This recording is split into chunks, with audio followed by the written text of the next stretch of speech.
Hej och hjärtligt välkomna till Norrlands skuggsida i ett samarbete med ABF Norr i Luleå. Jag hoppas att allt är bra med er. Med mig är det skit, bra och skit.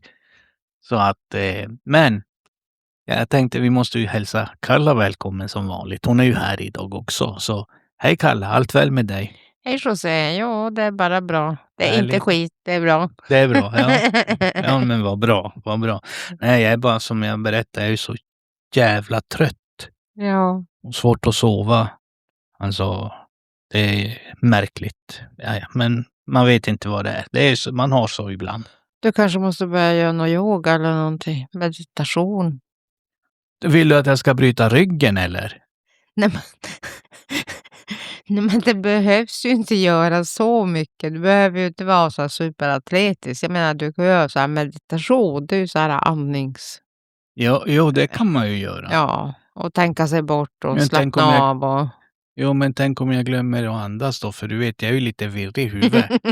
Så bara, ja, vad dog han av? Han mediterade ihjäl sig. Ja, men, nej, men det, ja.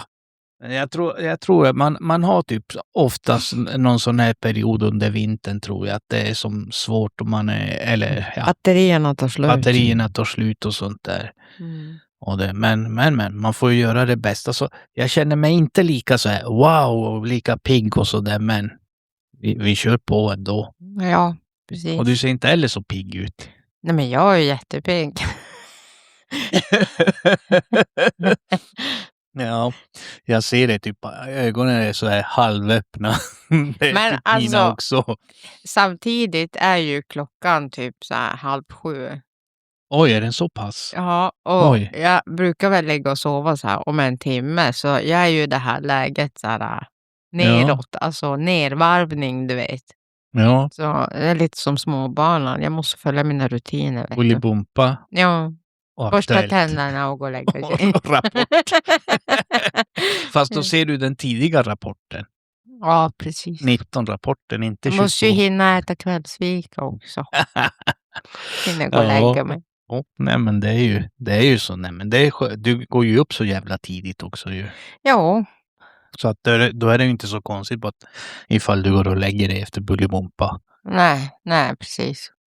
Förresten, är den björnen med fortfarande? Jag vet faktiskt inte. Jag har inte sett den. Ja, jag tänkte om du ser det och sett den. Nej, jag gör inte det. Nej, Jag nej, ser inte. knappt någon tv. Jag har inte tid. Nej, men du har ju sagt det. Du ser ju, alltså jag förstår inte att det finns folk som inte ser på tv. Jag klarar mig inte utan att se på tv. Men ja, det har så mycket fritid. Det har inte jag. Jag kan inte se på tv. Nej, men jag har det- inte tid. Det är ett sätt för mig på kvällen att slappna av. Du vet, slår jag på någonting på tv så efter 5 minuter då ligger jag och sover. Ja, men det är ju bra sömnmedicin. Ja, det är som ingen vits att se någonting. Nej, i och för sig, men nej, men jag ser alltid, och jag sover ju med tvn på. Ja, nej. Jag måste ha ljud, alltså tvn på eller någonting. Jag kan inte sova bara släcka lampan. Det Jo, går jag måste inte. ha så. Dessutom har jag inte ens tv i sovrummet. Nej. För att det stör min sömn. Jag behöver skönhetssömnen. Ja. Jag ska inte säga något. Säg nu vad jag tänkte säga. Nej, jag ska vara snäll idag. Jag ska vara snäll. Bara för att du är trött. Jo, nej, men det är ju bra, men det är ju många som har så där faktiskt. Men jag är så här, man vill se någon serie, någon film så där och ja, du vet. Eller spela lite kod. Nej. Fast jag Nej. inte har spelat nu på ett tag, men det är ju... Jag har inte spelat på flera år. Ja. Nej, du vet, alltså jag kan säga det var typ det enda jag gjorde under pandemin. Nej, alltså jag har väl spelat någon enstaka gång med pojkarna. Alltså fightspel. Men jag blir så arg och hetsig så jag undviker det istället. Ja, nej, men det är ju ett bra sätt liksom om man är stressad eller får ut lite aggressioner på. Ja, jag har ju varit bra på det, men nu jävlar har de ju trävat ihjäl sig så de vinner ju, då blir jag bara arg. Jaha, okej, det är där det sitter. Det är där det sitter. Ja. Ja. Ja, men du får muta ungarna och säga bara, om ni förlorar så får ni det här. Låt mamma vinna nu. Nej, det köper de inte. Funkar Ja, inte. nej. Ja, nej men det är ju som, det är ju så där. Det är ju, de blir ju bättre fast de måste komma ihåg, det var vi som var de första som spelade. Jo, jo. Och nu är det ju de små som spelar, men de är ju inne i det här med Minecraft och det där har jag inte fattat riktigt. Nej, jag Att fattar inte heller springa det. runt och tillverka världar och göra saker i kuber. Jag förstår mig inte på det. Nej, Alltså, det är som... jag har inte testat det. Jag har kollat och sånt där och jag har inte ens sett filmen. Alltså, Nej, alltså mina favoritspel när jag spelade, det var ju alltså som sagt fightspel. Det var ju Tekken, det var Street Fighter, det var BMX, det var Tony Hawk. Det var ja. typ sådana spel jag spelade, men det aldrig något sånt här. Jo, Nej. Sonic, det var ju så här svinroligt, för det Ja. gick ju så jävla fort alltså. Det var ju så här... Jo, nej men det var det ju. Och så den här, han ser ut som en hund fast han inte är en hund och så springer han omkring i, jag kommer inte ihåg, lite lik Sonic sådär. Den var ju rolig också. Den spelade man mycket, men det var ju på Sega det, men först var det ju Nintendo. Ja, Och då var det ju Mario. Super Mario, Ice Climber, Ja. Metroid, Kid Icarus. Och då hade du Punch, Och sen, boxningsspelet. ja, Kommer du ihåg det? sen, och den här med fåglarna, om man skulle skjuta fåglar. Jo. Ja. Sen när PlayStation kom, då var det ju, vad heter det nu, Final Fantasy. Och innan det var det ju Zelda, det var ju som de mest likvärdiga Minecraft-aktigt kan man säga. Alltså när du har typ ett uppdrag eller någonting du måste göra. Jo, nej, men Zelda var faktiskt roligt att spela. Det kommer jag ihåg. Det är ju som, man varvade ju alla spel. Och då var det ju som man bara, när kommer nästa? Ja. Men nu finns det ju så mycket spel och det finns ju... Och sen köpte jag faktiskt jag köpte inte, min man köpte på julafton, vi kör ju julspelet. Ja. Så köpte han en konsol med över 340 spel. Och den bästa är ju med, det är ju Tetris. Ja. Så jag sitter på kvällarna och... Jaha. Nej men det är ju kul. Det är en stor favorit. Ja, nej men Tetris var ju riktigt när den kom på Game Boy. Ja, men det här är typ en Game Boy. Ja. Och så står det Tetris på utsidan. Det var Telia som hade dem med någon sån här special edition. Okej. Så... fan vad häftigt. Nej men sen var det ju PlayStation som du säger. Sen var det ju Xboxen. Och jag fastnade för Xboxen. Och sen dess har jag bara kört Xbox. Och då är det ju typ Call of Duty. Ja. FIFA. NHL. Men det har varit mest Call of Duty. Eller Need for Speed också. Bilspelet. Men senaste åren alltså. Det var ju bara Call of Duty. Det är det enda jag spelar. Så att det är ju för att man spelar, man kör ju med grabbarna alltså. Lillebrorsan och kompisen och sånt där. Och då sitter man ju, man säger, men vi spelar ikväll vid den tiden. Och då kopplar ju alla upp sig. Det är ju som ett helt annan grej. Jo, jag vet, alltså vi har ju 3 Xbox hemma. Och på helgerna, jävlar vad de går varmt alltså. Ja. Båda 2 på övervåningen, de spelar ju 4-5 på morgonen. Kompisar. Och så hör man dem skrika. Man bara, hallå, det finns folk som försöker sova. De sätter på hörselkåpor och inte hör de ju att de sitter och skriker. Bara, hallå, klockan är inte typ 12 på dagen eller 12 på natten. Jo, nej men det är ju, alltså man tänker ju inte, för du är ju så inne i det där och så hör du de andra om man sitter och spelar. Och så pratar man ju högt. Ja. Det är ju som, jag känner igen det. Men det finns ingenting jämfört med när vi spelade. Nej. För man samlades hemma hos någon och spelade alla tillsammans. Och det var som så, jag vet inte, det var en annan grej. Det var en helt annan grej. Då satt ju alla och så bara, kom igen nu. Så vart du som så här lag typ. Ja. Någon hejar på en och så den annan hejar på den andra och så gjorde man turneringar och sånt där. Ja, så kunde man ju göra annat också. Man gjorde som, det var ju som inte bara spel. De som inte spelade just då, de kanske satt och kollade på en film vid sidan om någon annanstans. Så. Ja, nej, eller men det var ju, serie eller vad som helst. man umgicks på ett helt annat sätt. Ja, verkligen. Det saknar jag faktiskt. Det var Ja. mycket roligare. Ja, som sagt hemma hos oss, för vi kunde ju vara ibland 14-15 pers. Ja, Kompisar till brorsan, kompisar till mig, och det var ju som så här, ja men. Och när det var såna här matcher, alltså boxningsmatcher, kända, ja, typ Tyson eller något. ja, Så det var ju som en hel dag vi laddade inför matcherna, för de var ju typ så här, ja men 5 på morgonen. ja. De gick ju Och då sent. börjar man så här med att spela boxningsmatcher. Mm, Och så sen så kollade man på alla Rocky-filmerna. ja. Bara för att ladda upp. Liksom. Gick ut på stan och För boxa på folk. få upp stämningen. Och sen så kom ju matchen. Så Ja. då var det så här. Och morsan lagade käk till alla. Hon gjorde så här pizzor i mängder. Bara ät. Ja, men det är ju fan kul alltså. Och så samma sak med fotbollen. För det var ju VM 94, Ja. kommer du ihåg det? Ja, Det var ju alltså, ja. det var samma sak där. Ja. Ja, det var kul, för det var ju som en helt annan grej. Nu är det inte på samma sätt, Nej, märker man. nej.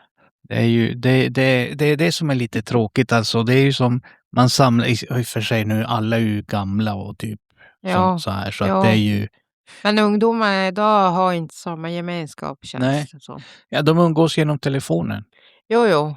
Men Det är typ deras sätt att umgås. samtidigt så det kanske är jättekul. Ja, Dem. ja, nej. Ja, jag kan sitta och kolla i mobilen och sånt där. Jag sitter och kollar på så här roliga klipp. Ja. Sitter och garvar ihjäl mig. Men det är typ sånt på TikTok och på Instagram och sånt där. Jag fick ju se förra veckan, jag har skrattat hela helgen och hela den här veckan också. Men arbetsledare visade åt mig ett klipp på en hund med en mexikansk mössa på sig. Ja. Och så säger han så här: My name is Pepe Alejandro bla bla bla bla bla. But they call me papi. Ja, jag bara, det är Oj, så fan. typiskt alltså latinamerikanskt. Så här, vi har så här 70 namn, men vi Ja. kallas alltid för något helt Helt annat. Jo, det är ju så. Det är som man bara, okej. Varför döpte ni mig till det jag heter? Ja, precis. Det är faktiskt, det är sant och det stämmer. Och så sen, det som är ju att latinamerikaner, alltså de flesta pratar ju vanligt normal spanska Ja, med en viss dialekt eller något. ja, Men chilenarna, de har ju ett helt eget språk. jo. Nej, och sen det roliga är ju att man använder ju ganska mycket smeknamn. Ja, Så att ibland så vet man ju inte ens vad en person egentligen heter, för att man har ju känt den personen för smeknamnet hela Ja. livet. Så att jag hade ju faktiskt bara snabbt så här en kompis i Chile. ja, De kallar han för Smurf, ja. för att han var väldigt kort. Var han blå? Va? Var han blå? Nej. Och de hade ju varit och festat, och så hade de ju åkt från en stad till en annan, så hade de druckit på bussen. Ja, Så när det var kontroll, för du vet det är kontroll när du passerar en stad till en annan, ja, då hade polisen plockat ner dem för att ni får inte dricka på bussen. Så de hade ju fått sitta då på häktet då, i den där lilla byn. ja. Och han bara, ja men alltså jag har ju rätt till ett samtal, jag måste ringa någon. Han bara, vem ska du ringa? Jag bara, jag måste ringa min mormor. Så bara, jaha, vad har hon för nummer då? Ja, så gav han numret och så ringde på henne och bara, ja, och så kan du hälsa från sa han sitt namn. Ja, Han heter David, och så bara, hälsa från David. Och så hon bara, hej, pratar jag med fru bla bla bla? Jo. Ja, alltså vi har ditt barnbarn här, David. Hon bara, David. vem fan är Jag det? känner ingen David. Hon bara, jaha, okej. Då vart han ju sur, så han la ju på. Och så gick han dit, han bara, alltså driver du med mig? Du har sett att du inte känner någon David. Han bara, nej men vad fan, du är min mormor, ring igen. Och så typ 3:e gången så kom ju polisen skitförbannad. Han bara, alltså nu pojk får du faktiskt lägga av. Ja, Alltså hon känner faktiskt ingen David. Heter du verkligen det? Han bara, ja. Och så säger jag så här, ja men du, vet du vad? Ring en sista gång och så hälsar du från Smurfen. Hon bara, okej, så ringer han. Hej, jag ringer nu en 5:e gång här. Och jag vill hälsa från David, men han kallas för smurfen. Ja, jo, men det är mitt barnbarn. Ja. Är det den där dumjäveln? För de kallar ju varandra för dumjävel. Fast på ett bra sätt. Alltså, det är så sjukt. För du vet ju. För folk som inte är från Chile. Och när de hör det här med Oeon. Ja. CTM, du vet. Ja. Det är ju normalt. Det är inte att du svär åt någon. Eller det är liksom. Det är för att du tycker om den personen och menar väl. Fast det är ju en svordom. Det är som lilla gubben. Ja. Fast det kallar de dig för dumjävel. Ja. Typ. Ja. Nej, det är lite sjukt. Det är som, jag följer ju någon från Mexiko som bor i Chile där. Och så han jämför ju så här på olika grejer. Ja, men han bara, vad säger ni? Vad betyder det där? Och bara, det kan betyda jag har sett något sånt. Ja. Fan vad jag garvar varje gång jag säger det där. Det är så kul. Det är så kul. Jo. Lika kul som alla dumheter man har gjort. Jo. Jag har tänkt prata lite om det. Jo. Jag har tänkt att du ska väl få... Jo. Du har ju varit in lite på vissa grejer du har gjort. På så här lite smått sådär. Det var lite hoppigt. Lite hoppigt. Jo, men det är som svårt att liksom... Det beror på vad man känner just för stunden att prata om. För det är som... Vi har ju ingen manus. Nej, vi har ju inte. Och då är det ju liksom... Vart drar det iväg? Ja, då är det bara... Vi börjar med någonting så ser vi vart vi hamnar. Ja, precis. Allt mellan Ystad och Haparanda. Ja. Ja, nej, men det är ju lite grann så där. Det är ju... Nej, men som jag berättade ju sist, det var ju... Man börjar ju med små skitgrejer, alltså egentligen. Som ledde väl in på lite större och lite mer avancerade saker. Men som vad då? Alltså någonting specifikt som du vill gå in på, eller? Ja, men som till exempel på mitten av 90, början av 2000 där. Då var det ju mycket det här med mobiltelefoner. Ja. Och sånt där. Jag jobbade ju också på ett ställe, en mobilaffär här i stan. Det fanns ju inte så många på den tiden. Nej, för det var ju inte så poppis med mobiler. Nej, och då var det ju som så här, det var ju ganska dyrt också. Jo. Det var riktigt inte alla dyrt. Hade mobiltelefoner. Nej. Då var det ju så här minicalls eller mobiltelefon. Minicalls var ju lite innan, men då var det ju så här många beställningar. Alltså, ja, men jag vill ha den telefonen, kan du fixa det? Och så där. Och när man jobbar ju extra på den där affären, då var det ju då hade man ju tillgång till de här grejerna för att ändra vissa saker i telefonen, för att spärra upp dem och sånt där. Och då var det ju, man gjorde ju. Alltså... Nej, det var väl lättare att spärra upp en mobiltelefon på den tiden vad det är idag. Jo, det var det. Det var ju liksom, du hade bara lite manik. Du tryckte in i telefonen och så sen, alltså in i där du laddade. Som vi säger en Ericsson 388 till exempel.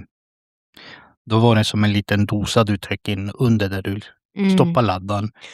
Men rätta mig om jag har fel, men på den tiden, alltså själva spärren som var på mobiltelefonen, det var egentligen så att de blev spärrade för att användas med ett annat abonnemang. Ja.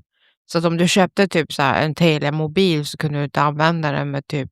Comviq. Ja. Ja, nej, då kunde du inte. Och så, det var ju för att de spärrade ju IM-numret på den. Ja, precis. Och IM-numret var ju väldigt lätt att byta på dem. Du kunde typ byta till ditt eget personnummer eller till något postnummer, telefonnummer, vad du nu ville. Och då var det ju som... Telefonen var ju nollad. Och telefonbolagen kunde ju inte göra någonting åt det. Nej, jag har som för mig att det var det. Så det var ju ändå väldigt enkelt att fiffla med det där. Det var enkelt och det var ju liksom... Sen beror det ju på vilket märke det var. Ja. Alltså Ericsson var ju enklast. Sen hade du ju... Nokia var väl inte heller så svårt? Nej, Nokia var inte så svårt. Men sen hade du Motorola. Och de var ju lite svårare. Ja. För de var ju inte svenska eller finska telefoner. Ja, precis. Och de här grejerna som du köpte, alltså för att spärra upp telefoner och ändra och sånt där, de var ju inte så billiga heller. Nej. Och då fanns det ju inte till alla telefoner heller, så att det var ju specifika modeller. Det är ju som Nokia och Ericsson. Men fick ni mycket beställningar? Ja. Du kunde ju sälja 10, 15, 20 telefoner på en vecka. Jävlar. Det är ju bra med extra pengar. Ja, runt om hela Norrbotten. Herregud. Jag kommer ihåg södra Sverige beställde ju mycket datorer. Och sånt där. Och det var ju... Då köpte man ju upp datorer från folk som fixade. Här. Och det var ju stöldgods. Alltså, det var ju... Och då fyllde man ju en bil med det. Alltså en kombi. Alltså man fällde sätet och hela bak med skärmar, datorer. För datorer var ju dyra då. Alltså, ja. Det var ju... Alla hade ju inte en dator om man säger som det är idag. Nej. Och då var det ju företag och sånt där, många alltså som beställde. Faktiskt. Alltså man kan ju inte tro det, men det är ju... Ja. Det var många företagare och då köpte man upp ett lager. Alltså man beställde ju så här. Man säger, ja men jag vill ha den datorn, den skärmen, den datorn, den skärmen. Okej, hur många behöver jag? Men jag behöver 5. Okej, vi fixar 5. Samla på sig beställningar. Alltså, och så sa man, ja men fixar du de här, du får så här mycket pengar. För vi ska ju tjäna på det också. Ja. Det är ju vi som tar risken på resan om man säger så. Ja, precis. Då lastar du fulla bilen och så bara, ja men den och den dagen åker vi ner. Och då lämnade man ju efter vägen ända ner till Stockholm. Ja. Och då var det ju kanske någon som skulle ha 4 i Umeå, 2 i Sundsvall. Ja. Alltså sådär. Åkte ni fast någon gång då? Nej, åkte inte fast. Men vi vart stoppade. Jaha. Ja. Men ni åkte inte fast då? Vi åkte fan inte fast och det var ju det. Alltså, man var så nojig. Ja. Och tänkte, Luleå-Stockholm, vi körde det på 7,5-8 timmar. Det gick fort. Ja. Men då var det ju inga kameror på samma sätt som det är nu eller någonting. Men då kunde du ju också fixa med regskylten så att om det fotade, då var det bara reflektion. Ja. Och ja, då kunde de ju inte göra någonting åt det. Men om man säger så här, mellan Sundsvall och Örnsköldsvik blir det väl? Ja. Mellan Örnsköldsvik och Sundsvall blir det, för det är ju väl innan och sen är det ju Sundsvall. Ja, men på vägen mellan de två städerna. Ja. Då, vi kör och sånt där. Jag hade ingen körkort på den tiden heller. Han som jag åkte med, det var hans bil och allt sånt där. Man hade polisradio i bilen. Ja, det var ju också jättevanligt. Man hörde ju allt. Och så hör jag i radion hur de ropar ut bilen. Och jag tänkte inte på räknumret eller något, men när de sa ett specifikt namn. Ja, och stället där de bodde. Jag bara, vakna. Alltså, de ropar ut eran bil i radion, polisen. Ja. Och han bara, men vi byter plats. Liksom. Ja. Och vi stannar, byter plats, fortsätter och kör. Och så typ ett par minuter efter vi hade bytt plats, som tur var, blåljus bakom. Vi bara nej. Jag bara, ta det bara lugnt, andas, låtsas sova. Typ som passagerare. Ja. Ja, och så tonade rutor och vi hade ju filtar och grejer på så att det inte skulle se ut som att det var i bilen så. Alltså hade de öppnat bilen så hade de ju sett allt. Men de här poliserna, de kör ju efter. Det tar ju ett tag innan vi stannade. För det går ju inte bara att stanna mitt på vägen. Vi fick och så kör vi in och så stannar vi och de bara, ja, det gick lite fort. Jaha, oj, han spelar ju dum. Och det var lite vingligt. Han bara, men jag är så trött alltså. Jag har jobbat hela dagen, sa han. Och så, måste jag ju ner till Stockholm. Ja, men ta in på ett hotell, säger de. Och sov. Innan. Alltså, för du kan ju inte fortsätta att köra så här. Ja. Och vi bara tittade på varandra, som sneglar så här på varandra och vi bara, de gick ju som runt så här och tittade. Bilen bara, ja, var ska ni då? Ja, men vi ska till Stockholm på mässa. Mm. Och han bara, ja, okej. Ja, men det ser bra ut, ni kan fortsätta. De kollar inte in i bilen, ingenting alltså. Mm. Alltså jag kan säga så här, vi hade så jävla röta. Alltså så tur. För vi hade säkert datorer för 200 000 Ja. Det var i ganska värde. mycket pengar då. I värde. Och hade de öppnat det, ja, vi hade ju aldrig kommit till Stockholm. Nej. Vi hade ju Det hade tagit slut där. Där hade det tagit stopp och slut. Mm. Så att det var ju, ja. Och så när man kommer ner då, där nere är det ju mer kontroller än vad det är här uppåt. Mm. Eller det var ju då på den tiden. Men då var det ju som bara, man kommer ner och så, ja, vi ska vara 2 dagar i Stockholm och sen ska vi vidare till Tyskland. Mm. Och ja, i Stockholm, ja, men det gick ju bra, men man hade ju allt i bilen. Mm. För vi skulle träffa den här personen, vi kom sig måndag på tisdag. Mm. Och parkera nere vid Fridhemsplan. Mm. Det var ju stökigt då. Alltså, Ja. det var ju mycket, alltså stora affärer där nere. Alltså det var ju som lager då. Ja. Och allt sånt där. Och så man var ju nojig. Man sov i skift för att man inte skulle bli av med grejerna i bilen. Ja. Det var ju lite sådär. Sen när allt lastas av och man fick ju pengar, ja, då får man ju och festa. Mm. Och så sen skulle vi vidare ner till Tyskland. Och då var det ju för att vi skulle ju ner och hämta bilar. Ja. Också, för det var ju på den tiden var det ju väldigt mycket med import Ja. och bilar. På beställning också. Mm. Så att då åkte man ner, hämta en bil. Men hur gjorde ni då om inte du hade körkort? Varför körde den? Ja, jag körde. Det var ju som bara, jag hade ju ingenting olagligt i bilen eller någonting sånt, så att då var det bara olaglig körning. Jaha. Men jag vart inte stannad eller torska på det någonsin. Förutom en gång här i Luleå. Då vart jag stoppad. Jag körde en polares bil. Och vi var väldigt lik varandra på den tiden. Mm. Och jag körde ju alltid, jag lånade ju alltid bilen av han och sånt där. Och det var ju som bara, jag körde på hans körkort. Ja. Eftersom vi var så lika. Så jag lärde mig personnumret utantill och typ allt sånt där. Men vid Bergnäset, när vi är på väg in till stan, innan bron, blir stoppad. Och den här polisen kommer fram, knackar bara. Ja. Hej! Jag bara, tjena, körkort. Personnummer. Då säger man ju det. Mm. Och så tittar han på mig och bara, ja, men du är ju inte han. Jo då. Han bara, José, sluta. Du är inte han. Och han är inte du. Så han kände ju oss båda, kände ju till oss båda, så visste ju. Så han var ju hade varit fotbollstränare.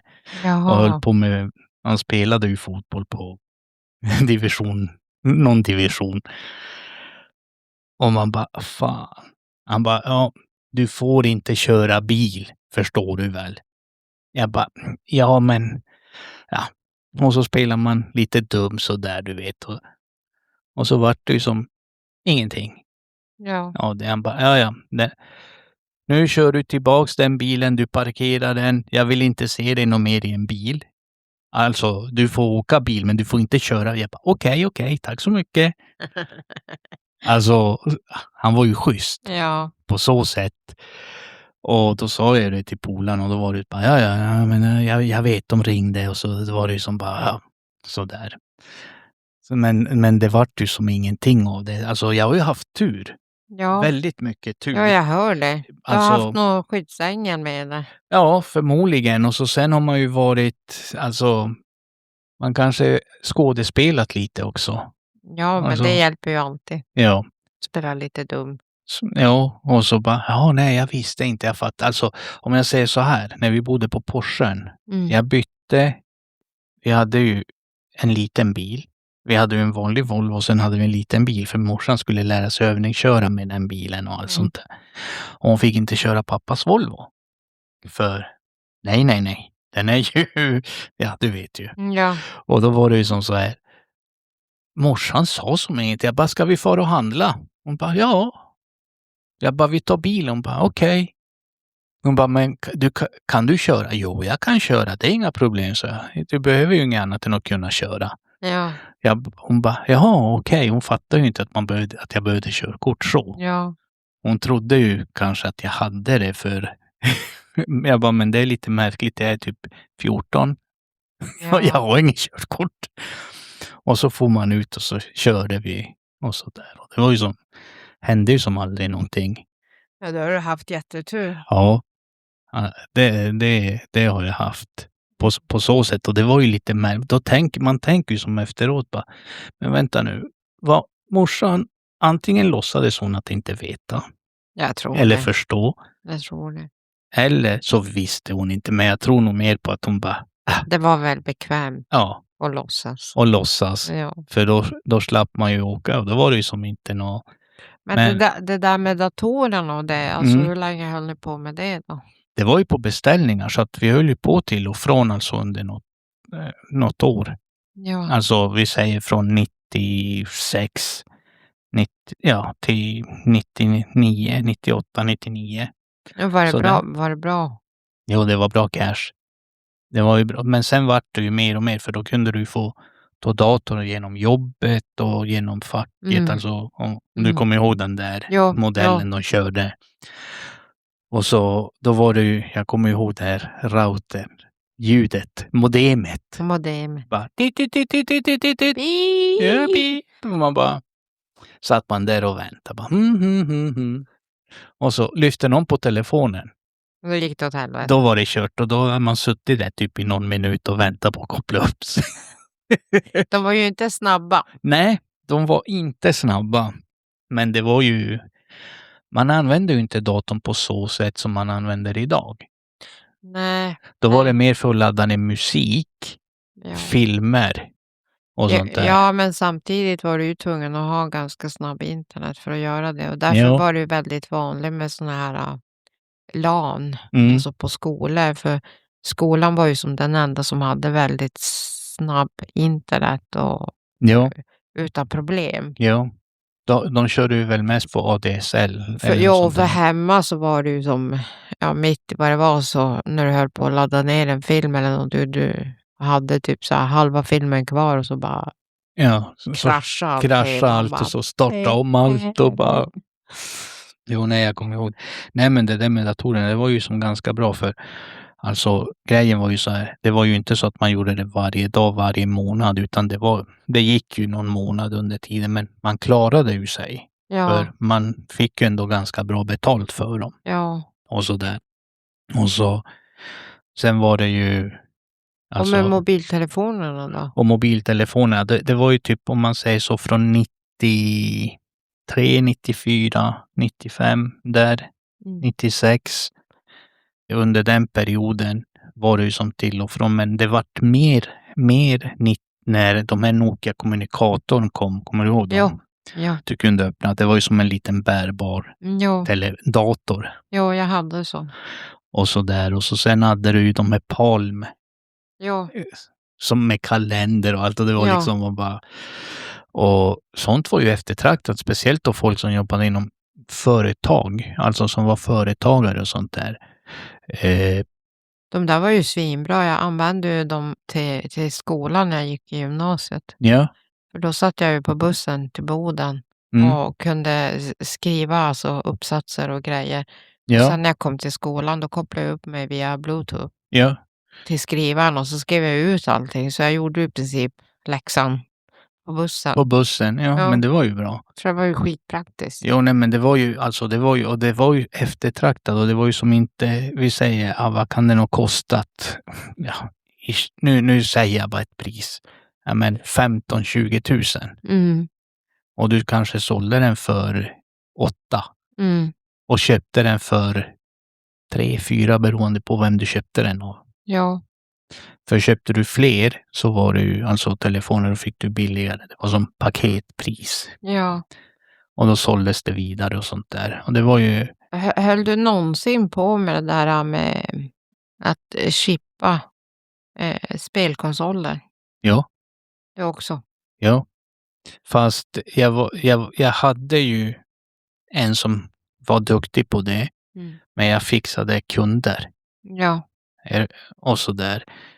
Så att det jag ledde ju inte det själv och sånt där. Utan det jag gjorde själv, det var ju de här kom hem-korterna Mm. till digital-tv. Ja, det var också någonting. Ja. Och jag kommer ihåg, de gick ju där tjänar du bra cash. Jo. För du behövde bara en dator, du behövde bara en läsare med kretskort och sånt där för att kunna, och så små såna här kort som du programmerar, och så du laddar ju ner ett program Ja. och så sökte du på nätet filerna. Ja. Häxfiler kallades det för. Och då satte du in de häxfilerna rätt för, säger vi, kom hem eller för TV1000 och det här. Och då fick de ju ett kort. Du drog ner det bara en gång, typ. Och du kunde göra 100 kort. Ja. 200 kort. Och så sen, det uppdaterades ju eftersom i början var det ju väldigt enkelt, men sen ändrade de till det här franska systemet som var Connex. Och det systemet var ju mer avancerat. Och då fick du som, det var dubbla, alltså så här brandväggar om man säger så och sånt där. Ja. Mer avancerat, då fick du jobba lite mer, och då kom ju folk bara, mitt kort slutar funka. Jag bara, de har bytt system, det är ingenting jag kan göra åt liksom. Det är ju som inte mitt fel. Så vill du ett nytt kort, då får du köpa ett nytt kort. För du fick ju, jag tog ju inte betalt för uppdateringar om det var inom 6 månader. Då var det liksom, ja men jag fixar det gratis åt dig. För jag tyckte, de betalar ju ändå 4 000 för ett kort nästan. Alltså allt mellan 3 upp till 5 000 beroende på vad du ska ha. Ska du ha allt, då var det ju liksom ett fullt kort. Ett fullt kort. Guldkort kallades de för. Jo. Och då köpte jag ju hem sådana här kort som var i guld för att det skulle kännas lite mer premium. Nej, så då gjorde man ju det, och så du gjorde ju ett kort och så programmerade du bara in. När du hade rätta filer och sånt där. Och bytte de systemen, men då kom det ju upp efter ett tag. Ja, nu att de funkar inte, då fick du söka och hålla på. Det tog tid. Det var ju det som var lite jobbigt, men göra korten, det tog kanske 10 minuter. Ja. Och då massproducerade du kort. Så vi säger att jag gjorde 20 kort färdigt på en dag. Som jag hade liggandes, för det kanske var 2 som var sålda. Ja. Och jag säger så här, jag köpte grejerna för 1000 spänn. Alltså korten och kretsen, och sen fick du köpa nya sådana här för att byta och programmera in och sånt där. Vi säger 1000 kronor, 2000 spänn. Kortläsaren var ganska dyr och sånt där. Men sen när du hade allt för varje kort du gjorde, det var ju som inte det var ju ren vinst. Ja. Och då var det ju andra som sålde, och tänkte så här, okej. Varför ska jag ha samma pris som de andra? Då kommer inte jag sälja lika mycket eller kanske något kort. Så att jag sänker priset. Och då börjar jag sälja korten mellan 2 500 och 3 000. Guldkorten, 3 000 spänn. Det var ju liksom folk bara, men gud vad billigt. Jag tar 2, jag tar 3. Man bara, ja, kaching. Det var ju alltså lättförtjänta pengar. Det var ju olagligt och sånt där. Det är ju som inte, men alla köpte. Ja. Alla köpte. Det, så att det spelar ingen roll om det var olagligt. Och så är det med alla affärer. Finns det köpare så. Ja. Efter frågan så finns det ju. Ja, vad fint. Nej, så att, men sen efter något år så slutade ju det systemet funka, och då var det ju liksom, då gick det inte att göra, för det byttes ut till digitalt, och ja, det vart ju mer avancerat, och det var ju det var bara liksom att det spärrades. Så fort du stoppar kortet i en så var det spärrat. Och då folk vart ju lite less, för det var ju så dyrt. Och idag är det ju dyrt också. Jo, det har inte blivit billigare. Nej. Idag har du ett annat system som du kan köpa typ som det är samma som jag gjorde då. Fast nu är det genom en dator och du behöver inte göra något kort eller något sånt där. Ja. Det är ju det som är grejen. Jo, nej, det var ju det där med korten då. Alltså det var ju bra pengar och så telefonerna var det ju bra också, men Varför slutade du då? Ja, Eller men vad tog marknaden slut? marknaden började dö ut. Ja. Och det vart, eftersom de här korten vart ju svårare att göra när de ändrade system och de la in mer spärrar och allt sånt där. Då var det ju de här som programmerade orkade väl inte hålla på, eller det vart svårt att göra. Telefonerna var det gick ju, men sen byttes det ju modeller och sånt där. Det började och så komma vart de ju mer avancerade. Ja. Men då gick det att bara koppla in dem på datorn. Ja. Det var ju som inget, men det var ju som inte värt det på samma sätt, för då fick du ju nästan telefon med abonnemanget. Ja, jo, Så precis. att då var det ju som när det kom i början, då köpte du telefonen separat. Den lades på abonnemanget, fast du fick ju betala några tusenlappar cash Ja. när du tecknade abonnemanget. Ja, jag kommer ihåg det. Så att då var det ju som, ja, då var det ju inte värt det. Det var ju mer jobb än vad du kunde tjäna. Ja, men vad gick du över till då? Då gick jag över till, då var jag ganska lugn ett tag där. Då jobbade jag ju mest på krogdörren. Men sen var det ju mer, då fick jag kontakt med lite andra, fast jag hade ju känt den här personen ganska länge. Han hade ju en butik i stan och nu känt han sedan jag var ganska liten.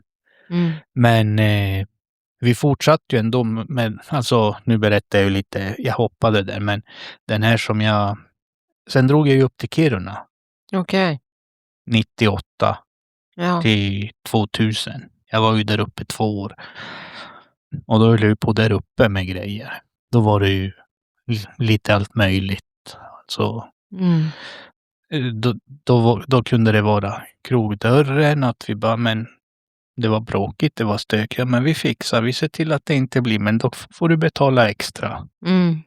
Och så där. Och då tog vi över någon entré och så. Det var jag och en annan kille där uppe. Men går folk ens ut, tycker du? Ja. Alltså Ferrum, det var ju som Cleo här. Ja. Arran var ju som Cleo här typ också. Det fanns ju på 2 ställen. Jaha. Ferrum var ju Scandic. Ja. Arran var ju privat, och så sen fanns ju för lite äldre, då var det ju typ Laplandia. Hette det. Där hade de DJ med mest trubadur och sånt där. Och ja, det fanns ju lite. Men då var det ju lite med skotrar och lite sånt där. Du vet, folk där uppe är ju galna i skotrar. Jo, de är ju det. Det är ju som, då var det ju sånt. Det är äkta hojassar. Ja, ungefär. Och då var det ju lite mer, lite annat. Sen kom man ju ner på någon helg då och då till Luleå. När man var ledig, då tog man ju med sig lite grejer upp och sånt där. Men då var det ju typ, alltså det kunde vara någon dator, det kunde vara vad som helst. Allt som gick att sälja, om man säger så. Ja. Folk fixade, jag köpte, sålde vidare. Ja.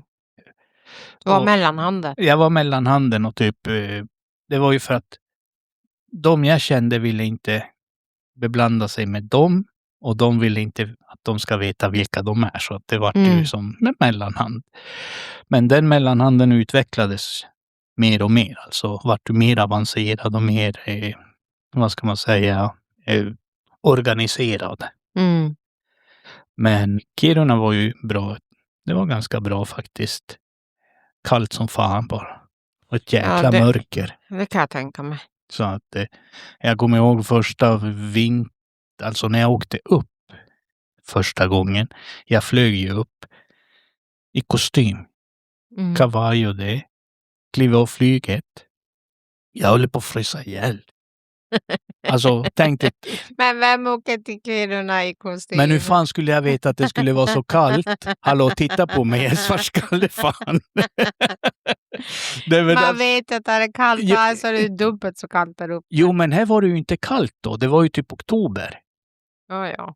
Är du med? Där var det snö. Jo, men det, Och det var ju svinkallt. man vet ju att snön kommer ju alltid. Men jag- Ja, det kommer redan i september. Ja, men jag hade ju aldrig varit där uppe. Ja, men man har ju Den är- hört och sett. Jo, man har hört och sånt där, men jag frågade bara, men hur det... Ja, men det är bra. Ja. Det beror på vem du frågar. Ja, typ, och så bara kommer jag där, jag bara... Jag höll på att frysa ihjäl. Och så, ja, då tog jag ju jobbet och sånt där. Jag bodde ju på hotellet i 6-8 månader ungefär. Det Okej. ingick i mitt avtal. Och jag hade ju rum och så kliver jag upp en morgon, ska gå ut för jag skulle gå och göra lite ärenden. På den tiden man gick till banken och betalade räkningar eller Ja, postgiro eller ja, du vet Ja. allt det här. Hämta ut en utbetalning på posten eller vad det Ja. nu var. Och då tittar jag termometern. Jag kliver upp och på mig en vanlig jacka typ som man hade i Luleå. mm. Och så tittar jag på termometern. Jag bara 32 minus. Jag bara väck mig när jag började jobba. Gick jag och la mig under täcket och jag bara ringde jag till Intersport. Ja. Du, har ni någon jacka som är anpassad för det här vädret där uppe? Här, typ, alltså. De bara, ja. Jag bara, men kan ni skicka en sån till Scandic Hotel Farfrun? Jag bara, på faktura tack. Ja, då skickar de en sån här Helly Hansen, du vet den här man kunde vända in och Ja. ut. Dunjackan, den var ju svindyr Ja. då. Och jag bara, alltså det är värt varenda krona. Ja. Fick jag jackan, tog på mig den. Jag bara, nu kan jag gå ut. Jag bara, fan jag måste mössa också. Det var lite så, man var ju lite, här i stan, man var ju van våran kyl om man säger så. Mm. Men där uppe, det är en Det är helt råkyla. ja, det är en helt annan kyla. Fast nu tycker jag ändå vi har fått lite den kylan Ja, hit upp, jo. Men då hit ner. hit ner, okej. Ja. Nej Jag men, på mig själv. jo, nej, men alltså då var det ju en helt annan sak. Alltså åkte du till Kiruna, då var det som att du åkte typ till Nordpolen. Alltså Jo. verkligen så här, Svalborg. Jo tack, jag vet när vi bodde i Svappavaara. Hur var det då? Alltså, Det var ju svinkallt. men alltså jag måste bara fråga, nu blir jag nyfiken för jag var ju aldrig där uppe, vi var ju i Vilhelmina. Ja. Vi var ju aldrig på någon sån här förläggning. Mm. Hur var det på en förläggning? Alltså hur var kontrasten att komma från Chile till Svappavaara av alla ställen? Ja, alltså för oss var det ju en jävla kontrast. Mm. För vi kom ju från värmen, öknen till upp, ja. Från Atacama va? Ja, Ja. så kom jag dit och så vi kom ju det kom vi i maj. Maj tror jag. Ja. Men då var det ju, Aj, jag sträckte mig. Helvete. nej vänta, april kom Ja. vi. Och då var det ju på väg att bli sommar. Okej. Så det var ju inte någon mycket snö eller någonting. Men då var det här att, ja men det blev ju aldrig mörkt. Mm. Så det var ju som så här, ja okej. Och så var det världens största jävla myggor. Alltså de Ja. var ju gigantiska. Ja. Så det var ju första kontrasten. Ja, det kan jag tänka mig. Och Det var det ju för mig också. sen när vintern kom, Mm. då var det ju så här flera jävla meter snö. Mm. Och jag vet att jag tappade många skor under vintern. För jag gick ju i djup snö och så fastnade i skorna. Så jag kom upp med bara fot. Ja, för jag kommer ihåg det där att folk berättade ju, ja men Kiruna eller Svappavaara, det är typ 1 meter snö, 1,5 meter snö. Det är alltså kallt och så. I Vilhelmina var det ju också vinter och snö och sånt där. Det var ju, men inte på samma sätt som i Kiruna kan jag tänka mig. Och så sen var det ju där, det var ju aldrig mörkt. För ni kom ju på våren. Jo. I april, vi kom ju i maj. Mm. Och det är ju också vår, eller början Jo, av sommar. och sen var det ju på vintern, då var det ju aldrig ljus. Nej. Så det var ju bara mörkt hela Mm. tiden. Det var kolsvart. Man bara, jag kan sova. Jo, men som jag berättat tidigare, de retade ju mig. Mm. De kom ju, de här äldre chilenarna, och så sa de till mig när jag var ute och lekte att men Karl, vad gör du ute? Du ska gå hem och sova. Så jag gick ut hem och la mig, och mamma sa, vad håller du på med? Klockan är ju bara 2. Jag bara, men de säger ju att det är natt, jag måste gå och sova. Bara, nej, klockan är 2 på eftermiddag. Bara, jaha. Alltså, fan vad taskiga. Ändå alltså. De tyckte det var jätteroligt. Jo, det kan jag förstå. Det hade jag också tyckt, men ändå lite taskigt. Tänkte en 3-åring som bara, ja, vad gör du ute så här sent? Bara, då sent? Ja, men du måste ju ligga och sova. Bara, ja, Jag okej. ser du inte, det är mörkt. Ja. Så hade man ju fått lära sig att man ska respektera de äldre. Så inte skulle man ju stå där och käfta sig emot. Utan man bara, ja, okej, då går jag hem och sover då. Ja, nej, men det är ju så var det ju då faktiskt. Nu är det ju inte på samma sätt det med respekten för de äldre tyvärr. Nej. Beroende på hur du blir uppfostrad också, men ändå fast du blir uppfostrad på ett sånt sätt, ett bra sätt, så finns inte den respekten. Alltså, för mig, det är automatiskt, du ställer dig på bussen om det kommer en äldre och det finns inte plats. Eller om det kommer en kvinna gravid, eller om det kommer någon med ett barn, eller you name it. Jo, nej men så är det ju. Håller upp dörren och typ såna här grejer. Och det. Så nej, det var ju en väldigt stor kontrast. Men, och sen var det ju det här att de hade ju bara en ICA i Svappavaara. Det var ju allt vi hade. Den stängde 2 typ, eller? Nej, men vi fick ju en buss typ en gång i månaden. Okej. Som åkte in till Kiruna. Yeah. För att vi skulle få fara och typ storhandla. Så det var då man fick fara och köpa kläder och göra allt annat. Alla typ stora ärenden fick man göra en gång i månaden. Ja. Annars var det bara ICA. Ja, och då var det ju svindyrt på den där ICAn. Ja, inte så värst, men jag vet som inte, jag var ju så pass liten. Men samtidigt så tycker jag ändå att det var ganska mysigt. För att vi var ju som sagt kring 20-25 familjer. Och alla höll ju ihop. Ja. Så att man träffades ju, man hade ju ingenting annat att göra. Så man träffades ju antingen och typ var på badhuset, för det fanns ett badhus. Eller så i en lokal så var typ som en fritidsgård där de hade typ biljardbord och grejer. Ja. Och där samlades de äldre och typ spelade kort och biljard och sådär. Ja, var ni någon gång till Svappavaara värdshus? Där har jag jobbat faktiskt. När jag bodde i Kiruna en sväng. Jag vet faktiskt inte. Där var det ju just innan, alltså. Det var ju jättefint där. Det var ju mest folk från gruvan. Alltså, och sånt där som kom dit och käka. Jag hade ju hand om köket där då.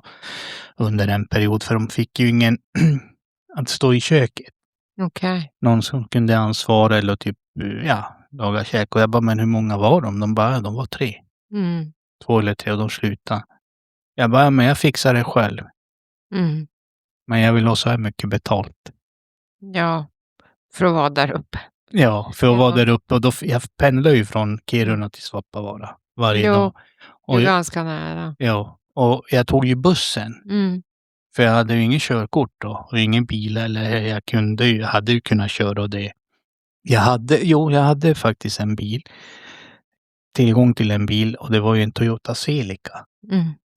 Men jag ville ju inte sätta den personen som hade bilen i skiten. Så att det var ju, Så jag tog ju bussen varje dag. Och den gick så jävla tidigt. För jag började ju klockan 7. Halv 7. Halv 7. Jobbat, men jag hade bra tid. Jag jobbade bara till klockan 2.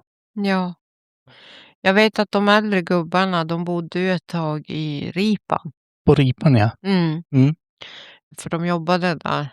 Så att de bodde där ett tag. Men det var ju innan familjerna kom. För de flesta var ju bara gubbarna som kom före. Ja. Så att då satte de alla där. Ja. Sen när familjerna kom, då vart de ju flyttat till Svappavaara. Ja, nej men det förstår jag. Vet du vad på det du sa, gubbar? Jag fick... det var en som kommenterade någonting och så jag kommenterade på en artikel. Och så var det en som kommenterade, men alla som kommer hit kommer ju på grund av att på grund av stålarna. Alltså för pengarna. Man bara, nej. Alla gör ju inte det. Nej. Och så gick jag in och kollade hans profil då, för jag varit lite nyfiken på vem skriver så där, alltså vem har den tankesättet, alltså förstår du? Och så ser jag att han har ju hämtat en fru från något land, från Asien. Jag går inte in på något vart för att det är ju respekt, men och då förklarar han att den här personen, han bara, ja, alla kommer ju hit för att tjäna ihop pengar för att kunna köpa ett hus och sen flytta. Jag bara, men snälla du, så är det ju inte för alla. Nej. Alltså det finns ju kanske, för han förklarar att hans fru kommer ju från en fattig by och sånt. Jag bara, jo, men alla gör ju inte det. Alla kommer ju inte på grund av att de har det fattigt. Många kommer hit på grund av att de kanske, det är krig eller det är en diktatur eller någonting. Och kanske för att överleva. På så sätt och bli tvingade att flytta från sitt land. Eller någonting. Jo. Ja, du vet ju. Han bara, ja, men jag tror ändå att det är på grund av stålarna. Nej. Ja, man bara, alltså förstår du tankesättet som jag bara, alltså att du tänker ens så. Och han skrev, ja, min fru kom hit, är här, bla bla bla. Hon jobbar. Och så såg jag ju på hans profil. Ja, de har som en gård eller något sånt. Hon klipper gräset, hon klipper häcken, hon lagar maten, hon lagar, alltså gör allt. Och så när han kommer hem ska han ha massage. Man bara, okej, då vet vi liksom, ni jävla mansgris. Alltså förstår du hur jag menar? Ja. Det är ju man bara, men alltså att tänka på så sätt, snacka om att man är trångsynt, alltså att man bara tror på att folk i andra länder inte har pengar.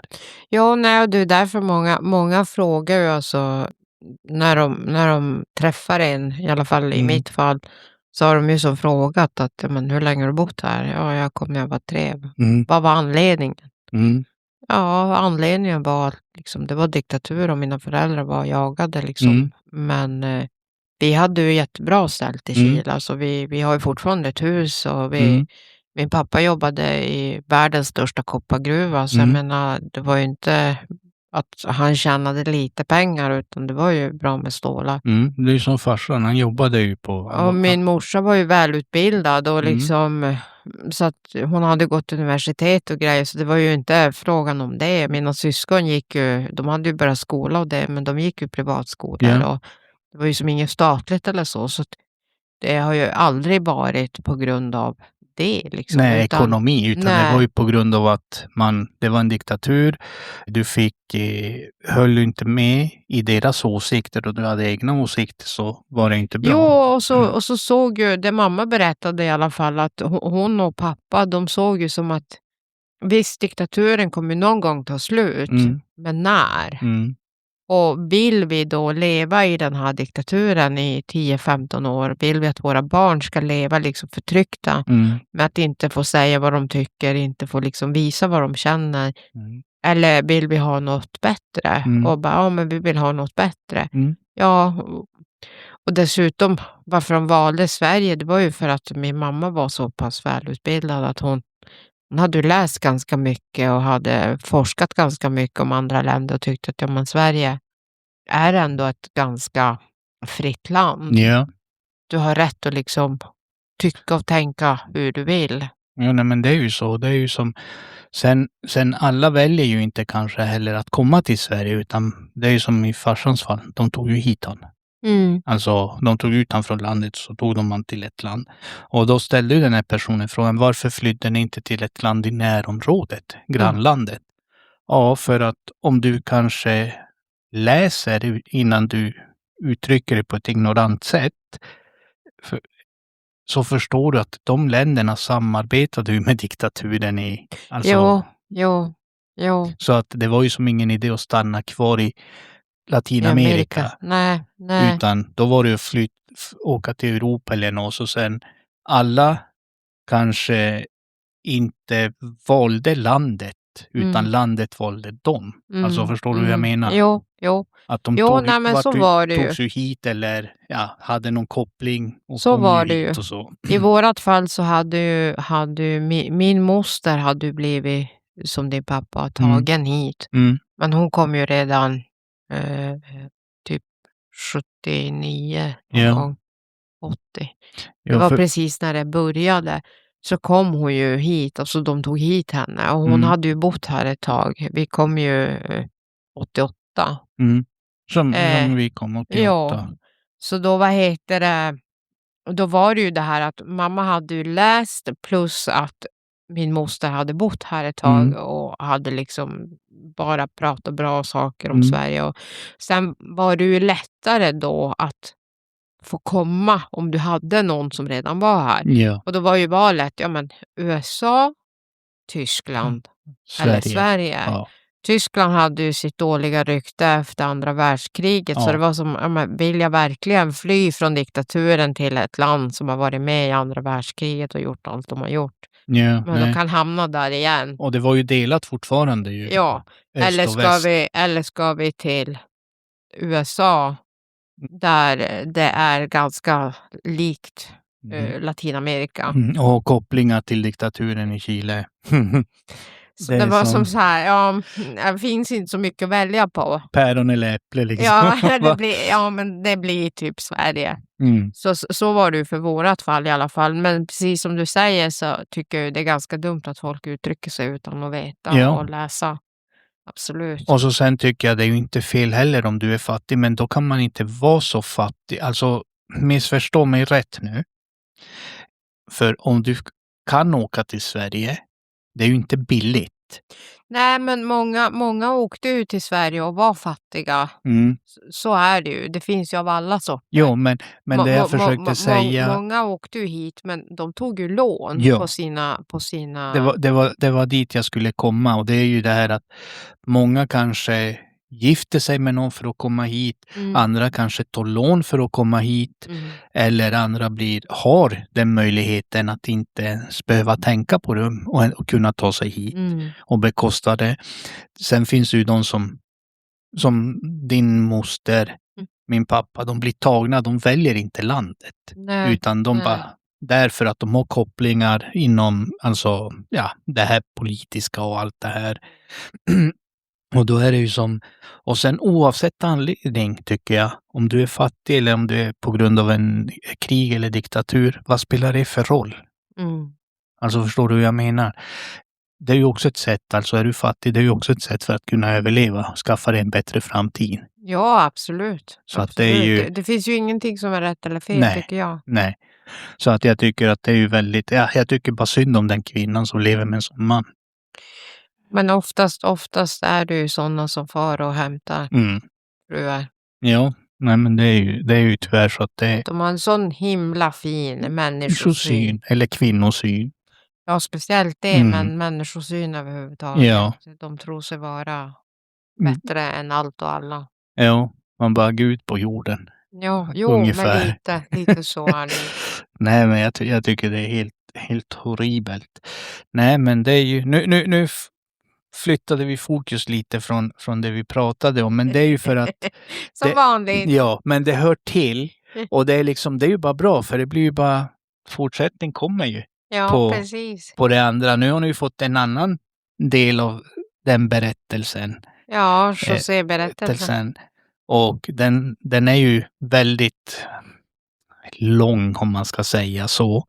För att jag ska du har levt länge.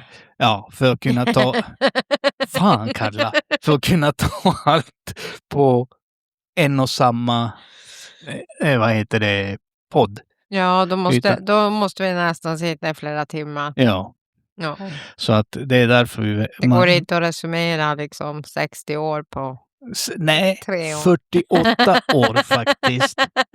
Vet du, jag träffade faktiskt... Nu ska du få höra. Jag träffade faktiskt 2 före detta arbetskollegor på ICA i stan. Och så säger hon bara, känner du igen mig? Jag bara, ja. Och så sa jag ju namnet och det. Jag bara, du var ju min chef då. Och bara, ja, men man kommer ju ihåg lilla José alltid så där. Hon bara, ja, du är ju inte så gammal. Jag bara, jag är 48. Hon bara, va? Nej. Jo. Jag bara, jag är född 77. Hon bara, nej. Hon bara, och den andra bara, ja men jag är 76. Då är inte jag heller så gammal. Och så det man bara, ja, har du Jag bara, äldsta är ju 22, alltså min yngsta är 15. Bara, åh gud, är de så gamla? Ja. Man bara, ja. Hon bara, åh gud, hur gammal? Åh gud, vad gammal jag är. Typ så där man bara, så är åldern, det är bara en siffra. Det är hur du känner dig. Ja, precis. Fast med allt man känner sig, typ, känner man sig som 100, fast i huvudet är man ju typ 20. Ja, nej men så är det. Nej, men så är det faktiskt. Nej, men med det så kan vi ju avsluta dagens avsnitt. Yes. Och så fortsättning följer på berättelsen och historien om mig. Och varför jag bryter lite också tänkte jag säga, det är för att det kan ju bli för långt och då är det skönt att kanske komma med någonting annat också så däremellan än att bara sitta och lyssna på just det. Om man säger så. Så att det blir lite variation. Ja. Vad heter det? När var det du fyllde år, Karla? På fredag. Nu på fredag? Nästa fredag. Okej, ja men då hinner vi sjunga för dig. Ja, men det får du inte göra för då känner jag mig gammal. Hämnden är ljuv. Ja, hörni gott folk. Ta hand om er. Tack Karla för idag. Tack för idag. Ha det så bra. Kärlek och respekt och var rädd om varandra ute. Ha det bra. Tjingeling. Hej hej.